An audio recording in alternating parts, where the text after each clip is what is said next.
નમસ્તે, કેમ છો બધા? અત્યાર સુધી આપણે એસિડ, બેઝ અને તટસ્થ પદાર્થો શીખ્યા, ક્ષાર વિશે ભણ્યા અને તટસ્થીકરણની પ્રક્રિયા પણ શીખ્યા. અને આ દરેક પ્રક્રિયાઓમાં વપરાતા જે સૂચકો છે એનો પણ ઉપયોગ અને અલગ અલગ રાસાયણિક પ્રકૃતિ ધરાવતા દ્રાવણોમાં આ સૂચકો કેવું રંગ પરિવર્તન દર્શાવે છે એના વિશે પણ માહિતી મેળવી. પણ આ દરેક પદાર્થો એટલે કે એસિડ, બેઝ, ક્ષાર અને આ તટસ્થીકરણની પ્રક્રિયા આપણા રોજિંદા જીવનમાં ઉપયોગી છે તે આપણે આજે શીખવાનું છે. સૌથી પહેલા આપણે જોઈએ અપચો. જો આ શેનું ચિત્ર છે? સરસ, આ છે જઠર. હવે તમે બીજા પ્રકરણમાં પાચન વિશે ભણેલા. આપણા શરીરમાં જઠરમાં એક એસિડ ઉત્પન્ન થાય છે. કયું એસિડ છે? Hydrochloric acid. અને આ એસિડનું પાચનમાં ખૂબ મહત્વ છે. પણ જો જઠરમાં આ એસિડનું પ્રમાણ વધી જાય તો એને કહેવાય એસિડિટી. અને આ એસિડિટી ઘણીવાર પીડાદાયક પણ હોય છે. તો અહીં આ તટસ્થીકરણની પ્રક્રિયા આપણને કઈ રીતે ઉપયોગી થાય તે આપણે જોઈએ. જો જઠરમાં હાઇડ્રોક્લોરિક એસિડ બને છે, બરાબર, જે આપણને પાચનમાં ઉપયોગી છે. વધુ પડતો એસિડ જઠરમાં જ્યારે ભેગો થાય તો અપચો થાય છે. તો હવે આ એસિડિટી અથવા તો વધારે પડતા એસિડની અસરને ઓછી કરવા માટે આપણે શું કરી શકીએ? એના માટે આપણે તટસ્થીકરણ ભણેલા છીએ કે જો આપણે બેઝ ઉમેરીએ તો એસિડની અસર નાબૂદ કરી શકાય અને તટસ્થીકરણ થઈ શકે. તો અપચાથી મુક્ત થવા માટે એન્ટાસિડ એટલે કે જે એસિડનો પ્રતિકાર કરે એટલે કે પ્રતિ એસિડનો ઉપયોગ થાય છે. તો આ એન્ટાસિડ અથવા પ્રતિ એસિડ એ કઈ પ્રકૃતિના હોવા જોઈએ? સરસ, બેઝ પ્રકૃતિના હોવા જોઈએ.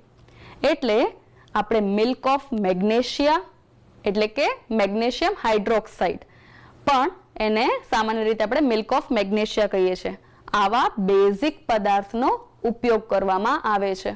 તે વધુ પડતા એસિડનું તટસ્થીકરણ કરે છે અને આપણને અપચા અથવા એસિડિટીમાં રાહત આપે છે. હા, ઘણીવાર તમને કીડી કરડી હશે અને કીડી કરડ્યા પછી તમને ત્યાં કંઈક થોડું સૂજી ગયેલું દેખાશે. હવે આ કીડી કરડે ત્યારે આવું કેમ થાય છે? અને ઘણીવાર તમે ઉપર કંઈક ઘસો છો. જો ઘરે હો તો તમારી મમ્મી તમને જ્યાં કીડી કરડી હોય ત્યાં શું ઘસી આપે છે? સોડા ઘસી આપે છે, જેનાથી તમને થોડી રાહત અનુભવાય છે. તો આવું કેમ થાય છે? ચાલો જોઈએ. જો જ્યારે આપણને કીડી કરડે છે તો કીડીના કરડવાથી આપણા શરીરમાં ફોર્મિક એસિડ નામનું એસિડિક દ્રવ્ય દાખલ થાય છે. હવે આ ફોર્મિક એસિડ એસિડિક છે, તો તેની અસરને નાબૂદ કરવા માટે આપણે કોઈ બેઝનો ઉપયોગ કરવો પડે. તેથી આ એસિડની અસરને દૂર કરવા માટે આપણે બેકિંગ સોડા, જેને સોડિયમ હાઇડ્રોજન કાર્બોનેટ પણ કહેવાય છે, અથવા કેલેમાઇન દ્રાવણને ચામડી પર ઘસવું જોઈએ, જે ઝિંક કાર્બોનેટ ધરાવતા હોય. આ ઝિંક કાર્બોનેટ એ બેઝિક પ્રકૃતિ માટે જવાબદાર છે. હવે વરસાદની ઋતુમાં સરસ મજાની ખેતી થાય, બરાબર ને? જ્યારે જમીનમાં આપણે ખેતી કરવા માટે જમીનને તૈયાર કરતા હોઈએ ત્યારે આ જમીન વધારે પડતી એસિડિક કે બેઝિક ન હોવી જોઈએ. જો જમીન તટસ્થતાની નજીક હશે તો પાક સારી રીતે ઉછરી શકે. તમે ઘણી બધી જગ્યાએ વાંચ્યું હશે કે જોયું હશે કે ખેડૂત પાક લીધા પહેલા જમીનની તપાસ કરાવે છે. રાસાયણિક ખાતરનો જો વધારે પડતો ઉપયોગ કરવામાં આવે તો જમીન એસિડિક બની જાય અને જો એવી જમીનમાં આપણે નવો પાક લઈએ તો પાકની વૃદ્ધિ બરાબર થતી નથી. તો આ પહેલા કે જ્યારે આપણે કોઈ પણ પાક લઈએ એના પહેલા જમીનને તટસ્થ કરવી પડે. તો આપણે શીખીએ કે આ તટસ્થીકરણની પ્રક્રિયા જમીનની માવજતમાં કઈ રીતે ઉપયોગી છે. જો રાસાયણિક ખાતરનો વધુ પડતો ઉપયોગ જમીનને એસિડિક બનાવે છે.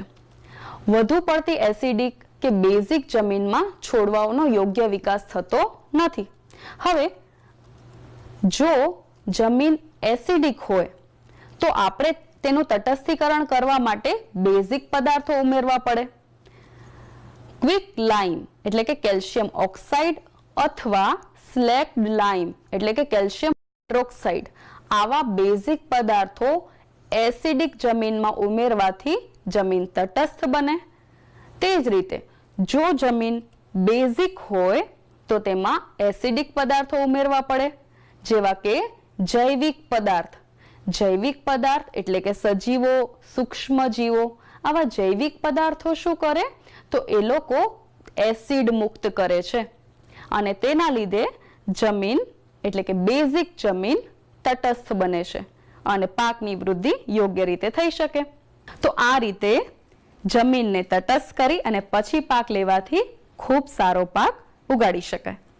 હવે તમે ઘણી બધી જગ્યાએ એવું જોયું હશે કે ફેક્ટરીમાંથી નીકળતું જે પાણી છે એ પર્યાવરણ માટે હાનિકારક હોય છે. ઘણી બધી વાર આ ફેક્ટરીઓનું પાણી નદી, તળાવો કે નજીકના જળાશયોમાં છોડી દેવામાં આવે છે અને ઘણી બધી વાર એ જળચર પ્રાણીઓ મૃત્યુ પામે છે, જે આપણે ઘણી બધી વાર સમાચારોમાં જોયું કે વાંચ્યું હોય છે. આવું કેમ થાય છે? જે ફેક્ટરીમાંથી નીકળતું ગંદુ પાણી છે એ એસિડિક પ્રકૃતિ ધરાવતું હોય છે અને જો તેને જળાશયોમાં એમને મૂકી દેવામાં આવે તો તે ત્યાં રહેતા પ્રાણીઓ અને વનસ્પતિને હાનિ કરી શકે. તો તેના માટે તટસ્થીકરણ કઈ રીતે ઉપયોગી થઈ શકે? ચાલો જોઈએ. ફેક્ટરી વેસ્ટ એટલે કે કારખાનામાંથી નીકળતો જે કચરો છે એ એસિડિક હોય છે. જો આવું કંઈક પાણી જ્યારે નજીકના જળાશયોમાં છોડી દેવામાં આવે તો માછલીઓ કે ત્યાં રહેતા અન્ય સજીવો અને વનસ્પતિને ખૂબ મોટું નુકસાન થાય છે. અને આ નિવારવા માટે આપણે કારખાનામાંથી નીકળતું જે પાણી છે તેમાં બેઝિક પદાર્થો ઉમેરીને પહેલા એને તટસ્થ બનાવવામાં આવે છે અને ત્યારબાદ તેનું શુદ્ધિકરણ કરીને જ તેને જળાશયોમાં કે અન્ય જગ્યાએ આ કચરાને વહેવા દેવામાં આવે છે. હવે આ તો થઈ ફેક્ટરીઓની વાત. આપણને પણ આ એસિડ અને બેઝ ઘણી બધી જગ્યાએ અસર કરે છે. જ્યારે દાંતમાં સડો થાય કેમ થતો હશે? આપણે જાણીએ છીએ કે સૂક્ષ્મ જીવો આપણા મોઢામાં પણ રહેલા હોય છે. આપણે જ્યારે જમીનની માવજત જોઈ ત્યારે આપણે જોયું કે જ્યારે જમીન બેઝિક હોય તો ત્યાં સૂક્ષ્મ જીવો એટલે કે જૈવિક પદાર્થો ઉમેરવામાં આવે છે અને એ લોકો એસિડ મુક્ત કરે છે. બરાબર? તો આપણા મોઢામાં જ્યારે ખોરાકના કણો રહી જાય તો તેમાં રહેલા બેક્ટેરિયા આ ખોરાકનો ઉપયોગ કરી અને એસિડ ઉત્પન્ન કરે છે અને તેના લીધે આપણા દાંત સડી જાય છે. અને એ દાંત ન સડે એના માટે શું કરવું પડે? બ્રશ કરવું પડે. તો આપણે જે ટૂથપેસ્ટનો ઉપયોગ કરીએ છીએ એ કયા પ્રકૃતિની હોવી જોઈએ? સરસ, એ બેઝિક હોય તો આપણા દાંત જે છે એ સાફ થઈ શકે. એટલે સવાર અને સાંજ બ્રશ કરવાનો આગ્રહ રાખવો પડે. અને આવી ઘણી બધી જગ્યાએ એસિડિટી, બેઝિસિટી કે તટસ્થતા આ ખૂબ ઉપયોગી હોય છે. આપણા રુધિર એ પણ એક દ્રાવણ છે અને તે પણ હંમેશા તટસ્થતાથી થોડું નજીક હોય છે. તમે આગળના ધોરણમાં જ્યારે ભણશો ત્યારે પીએચ વિશે શીખશો અને ત્યાર પછી તમને તેનું મહત્વ ખૂબ સારી રીતે સમજાશે. ચાલો, એસિડ, બેઝ, ક્ષાર, તટસ્થ પદાર્થો, તટસ્થીકરણની પ્રક્રિયા, એના ઉપયોગો આ બધું જ શીખ્યા બાદ હવે હું તમને કેટલાક ઉખાણા પૂછું છું. તમારે એના જવાબ આપવાના છે. બરાબર? બોલો હું કોણ? ધ્યાનથી સાંભળજો અને શોધજો કે આ શું છે. સફાઈનું હું અભિન્ન અંગ. સફાઈનું હું અભિન્ન અંગ. સ્વચ્છતા રહેતી મારે સંગ. કપડા પર હળદરનો રંગ. બને લાલ એ મારે સંગ. બોલો હું કોણ? જો અહીં હળદરના રંગ વિશે વાત છે અને સફાઈની પણ વાત છે. શું જવાબ હશે? જો હું એક જવાબ આપું છું, છે સાબુ. બરાબર? સ્વચ્છતા સફાઈમાં સાબુ વપરાય અને કપડા પર જ્યારે હળદરનો રંગ લાગેલો હોય અને આપણે સાબુ વડે તેને ધોઈએ તો એ લાલ બની જાય. આપણે શીખ્યા છીએ. અને આનો બીજો કોઈ જવાબ હોઈ શકે? એ તમારે શોધવાનો છે. બરાબર? એના પછી હું બીજું ઉખાણું પૂછું છું. ચલો, બોલો હું કોણ?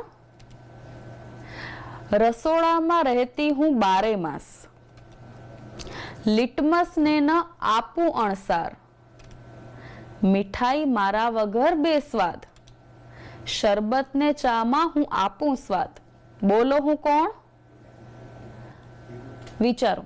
રસોડામાં રહેતો પદાર્થ છે, લિટમસને ન આપું અણસાર, મીઠાઈ એના વગર ન બની શકે, શરબત અને ચામાં પણ ઉપયોગી છે.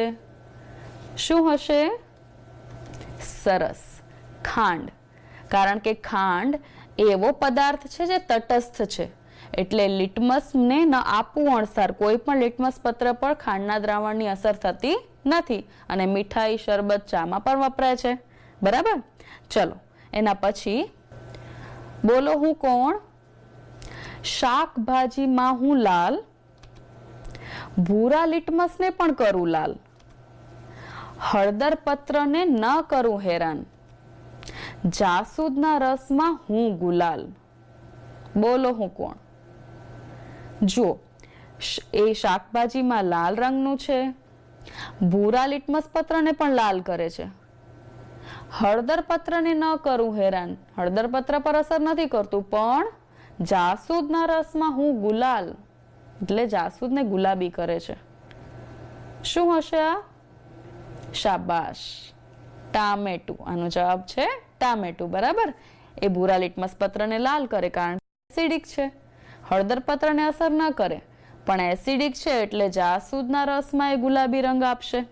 બરાબર. ચલો એના પછી બોલો હું કોણ?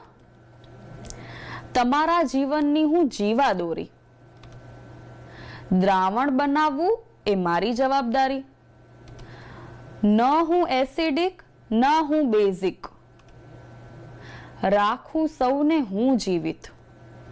બોલો આ શું હશે? આપણા જીવનની જીવાદોરી છે, દ્રાવણ બનાવવું એની જવાબદારી, તેમ છતાં એસિડિક પણ નથી અને બેઝિક પણ નથી, અને રાખું સૌને હું જીવિત. શાબાશ. તમે પણ કદાચ આ જ વિચાર્યું હશે. જવાબ છે પાણી.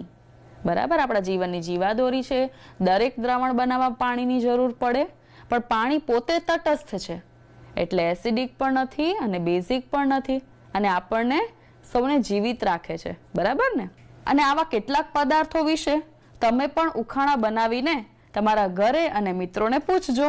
હવે તમે એસિડ, બેઝ અને તટસ્થ પદાર્થો, ક્ષાર, તટસ્થીકરણ ખૂબ સારી રીતે સમજી ગયા છો. આવતા અંકમાં આપણે નવા પ્રકરણ સાથે ફરી મળીશું. આવજો.